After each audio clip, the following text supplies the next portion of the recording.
The Toba Catastrophe.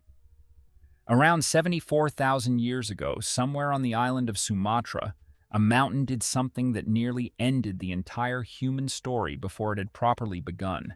Mount Toba didn't just erupt, it detonated with a force classified as VEI-8, the highest level on the Volcanic Explosivity Index, a category so extreme that it has only been reached a handful of times in Earth's entire geological record.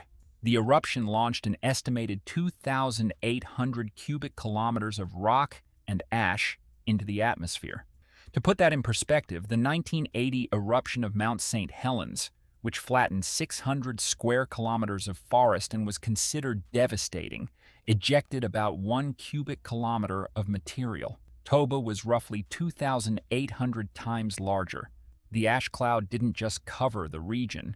Deposits have been found as far away as the Indian subcontinent and East Africa, a blanket of fine gray powder that smothered vegetation across an entire hemisphere. But the eruption itself wasn't the true killer. What followed was a volcanic winter that plunged global temperatures by an estimated 3 to 5 degrees Celsius for years, possibly a full decade. Forests collapsed. Food sources vanished. The human population, which at the time consisted entirely of our species Homo sapiens living in small scattered bands across Africa, may have crashed to as few as 3,000 to 10,000 breeding individuals. Geneticists call this a population bottleneck, and the evidence is written into our DNA. The lack of genetic diversity in modern humans compared to other great apes, chimpanzees, and gorillas who have far more variation despite smaller populations suggests that at some point our species was balanced on a razor's edge. One bad season, one failed migration, one unlucky drought, and you and everyone you have ever known would simply never have existed. The degree to which Toba alone caused this bottleneck is still debated, with some researchers arguing that human populations in parts of India and Africa showed signs of resilience through the aftermath. But the eruption itself is not debated. It happened, and the humans alive at the time had no concept of the scale of what they were enduring.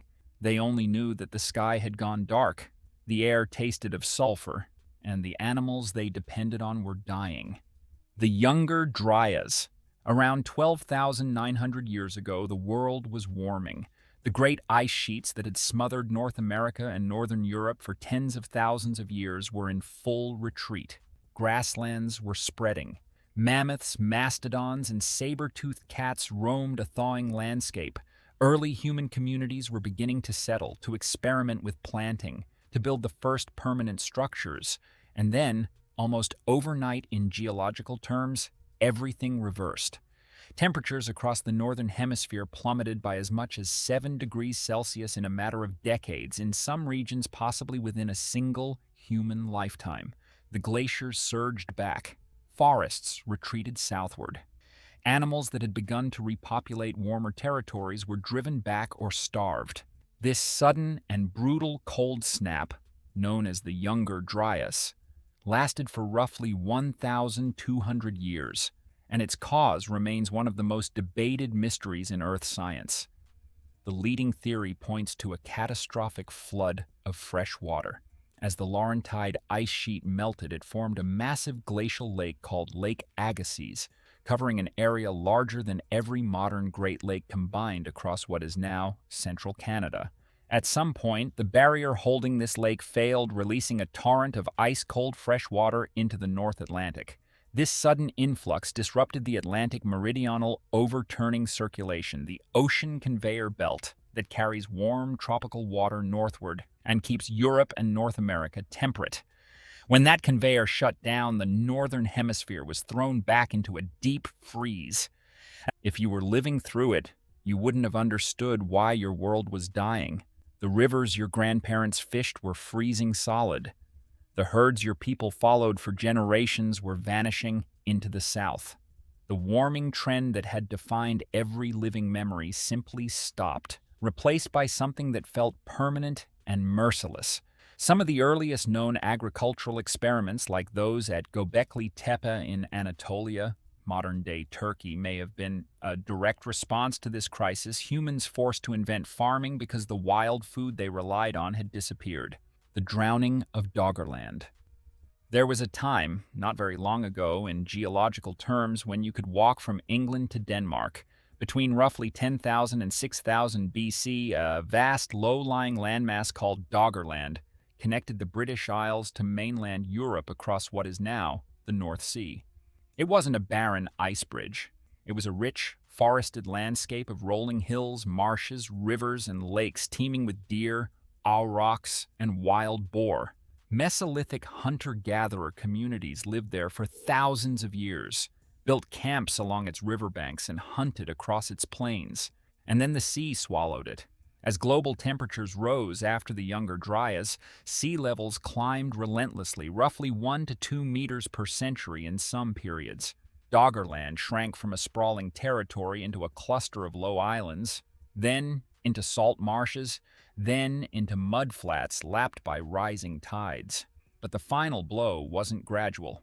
Around 6,200 BC, the Storegga Slide, one of the largest known underwater landslides in history, sent a wall of sediment cascading down the continental shelf off the coast of Norway. The resulting tsunami generated waves estimated at up to 20 meters high that raced across the North Sea and crashed into what remained of Doggerland. Any communities still clinging to those shrinking islands would have faced a wall of water taller than a 6-story building with no warning and nowhere to run. Today, fishing trawlers working the shallow North Sea still occasionally pull up Mesolithic stone tools, carved antler points, and even human remains from the seabed, fragments of a drowned world sitting 30 meters below the surface. An entire homeland, home to generations of people who lived, hunted, and died there, erased so completely that it wasn't even rediscovered until the 20th century. The 4.2 Kiloyear Event. Around 2200 BC, the first great civilizations on Earth were thriving. The Akkadian Empire, the world's first true empire, ruled over Mesopotamia, modern-day Iraq. The Old Kingdom of Egypt was still building monuments that would outlast every dynasty that followed. The Indus Valley civilization, centered in what is now Pakistan and northwestern India, managed cities with drainage systems and standardized weights that wouldn't be matched in Europe for another 3,000 years. Then a megadrought struck that brought all of them to their knees within the span of a few generations. Rainfall across a massive band stretching from North Africa through the Middle East and into South Asia collapsed. Rivers shrank. Irrigation canals dried up. Harvests failed year after year. The Akkadian Empire fragmented within a generation, its northern provinces abandoned as entire populations fled south toward the dwindling waters of the Tigris and Euphrates. In Egypt, the central authority of the pharaohs disintegrated, plunging the region into what historians call the First Intermediate Period, a time of famine, civil war, and political chaos that lasted over a century.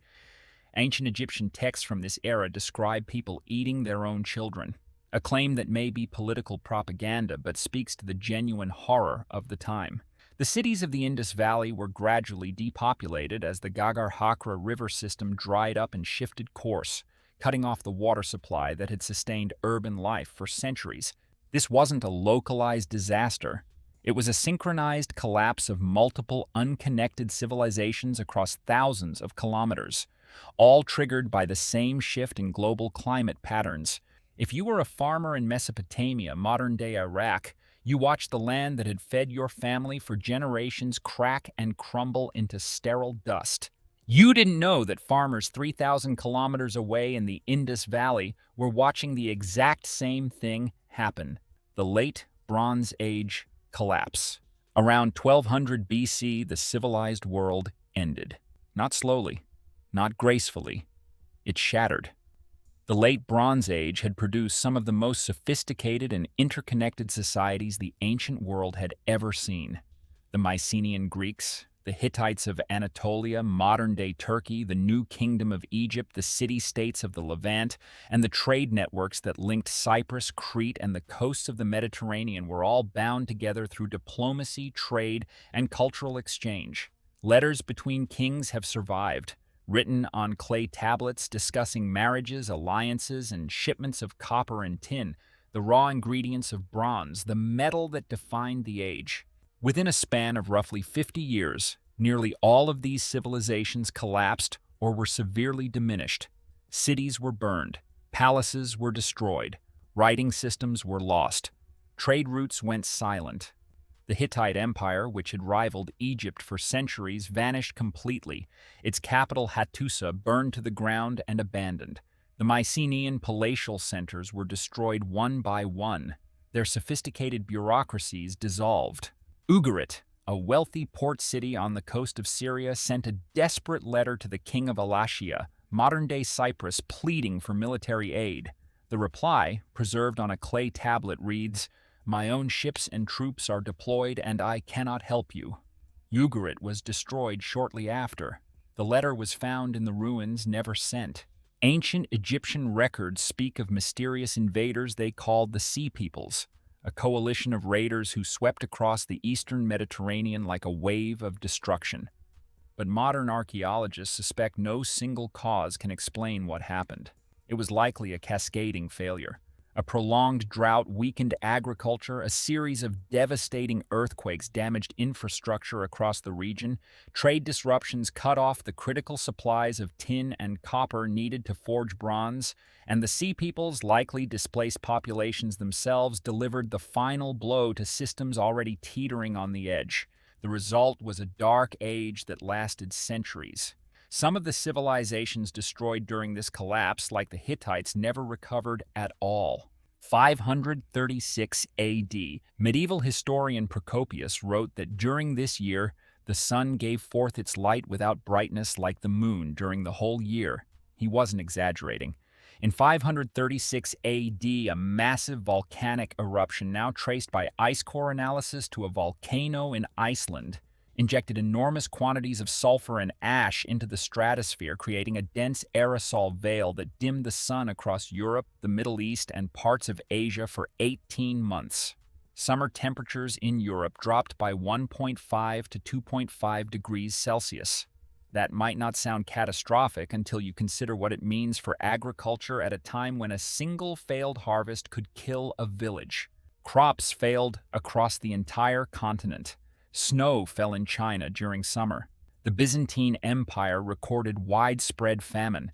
Tree ring data from this period shows some of the narrowest growth rings in 2,300 years, a direct physical signature of a world that simply wasn't getting enough sunlight to grow.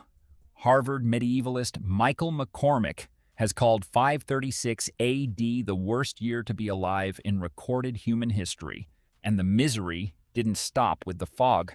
A second major eruption, likely from Ilopango in El Salvador, struck in 540 AD, compounding the cooling. Then, in 541 AD, the weakened, starving populations of the Mediterranean were hit by the Justinianic plague, the first recorded pandemic of bubonic plague.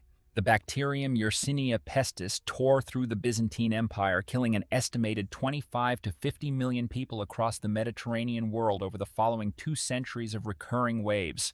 The combination of volcanic winter and pandemic reshaped the political map of Europe and the Middle East, accelerating the decline of classical Rome's last successor state and creating the conditions for the rise of new powers that would define the medieval world.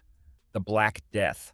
In October 1347, 12 Genoese trading ships docked at the port of Messina on the island of Sicily. The people who gathered on the docks to greet them were met with a sight that would haunt European memory for centuries. Most of the sailors aboard were already dead. Those still alive were covered in mysterious black swellings that oozed blood and pus, their skin darkened and their breath carrying the sweet rotting stench of necrotic tissue. The harbor authorities ordered the ships out immediately, but it was already far too late. The Black Death had arrived in Europe. Over the next 6 years, bubonic plague swept across the continent with a speed and lethality that the medieval world had no framework to comprehend. The bacterium Yersinia pestis, carried by fleas living on black rats, spread along trade routes and through densely packed cities with devastating efficiency. Entire villages were emptied. In Florence, the dead were stacked in mass graves that were dug and filled and dug again. In Avignon, the Pope consecrated the Rhone River so that bodies could simply be thrown in because there was no more room to bury them. By 1353, an estimated 75 to 200 million people were dead across Eurasia. Europe alone lost between 30 and 60% of its entire population. The social fabric disintegrated. There weren't enough priests to perform last rites. There weren't enough laborers to harvest the crops that somehow still grew. There weren't enough living to bury the dead. If you were a farmer in England in 1348, you might watch your entire family die in the space of a week, their lymph nodes blackening and swelling to the size of eggs, and have absolutely no understanding of why. Some blamed the alignment of the planets, others blamed poisoned wells. Jewish communities across Europe were scapegoated and massacred in waves of violence born from terror and ignorance. The world that emerged on the other side was fundamentally different. The labor shortage that followed the plague gave surviving peasants and workers unprecedented bargaining power, cracking open the rigid feudal system that had defined European society for centuries. The Black Death didn't just kill millions, it rearranged the entire structure of Western civilization. 1816, the year without a summer. In April 1815, Mount Tambora on the island of Sumbawa, modern-day Indonesia, produced the largest volcanic eruption in recorded human history. The explosion, classified as a VEI 7, was so powerful that it was heard 2,600 kilometers away on the island of Sumatra, and it ejected roughly 150 cubic kilometers of rock, ash, and pumice into the atmosphere, reducing the mountain's height from 4,300 meters to 2,850 meters. It blew nearly a mile and a half off the top of itself. The eruption killed an estimated 10,000 people immediately from pyroclastic flows, and tens of thousands more in the following weeks from tsunamis and the total destruction of agriculture on surrounding islands. Total regional deaths climbed to between 60,000 and 90,000. But the true global catastrophe didn't arrive until the following year. The massive cloud of sulfur dioxide injected into the stratosphere circled the planet and reflected enough sunlight to drop average global temperatures by 0.4 to 0.7 degrees Celsius. In 1816, Europe and North America experienced what became known as the Year Without a Summer. Snow fell in New England and eastern Canada in June. Frost killed crops across the northern United States throughout what should have been the peak growing season. Rivers of brown and yellow ice reportedly floated through the harbors of northern ports well into the late spring. In Europe, already exhausted and hollowed out by the Napoleonic Wars, the harvest failures triggered widespread famine, food riots, and a wave of migration westward that reshaped the demographics of the United States. In Ireland and Wales, desperate families walked for days toward port cities looking for any ship that would carry them across the Atlantic.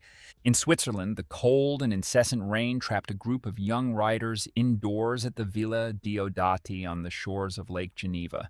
To pass the time during those dark, storm-lashed evenings, Lord Byron challenged his guests to each write a ghost story. Mary Shelley, just 18 years old, sat listening to conversations about galvanism and the nature of life, and in the days that followed began writing what would become Frankenstein. Her companion, John Polidori, wrote The Vampire, the first modern vampire story in English literature. A volcanic catastrophe on the other side of the planet, filtered through months of darkness, freezing rain, and candlelit conversations about reanimating the dead, had produced two of the foundational works of horror fiction, stories that would shape the genre for the next 2 centuries and counting.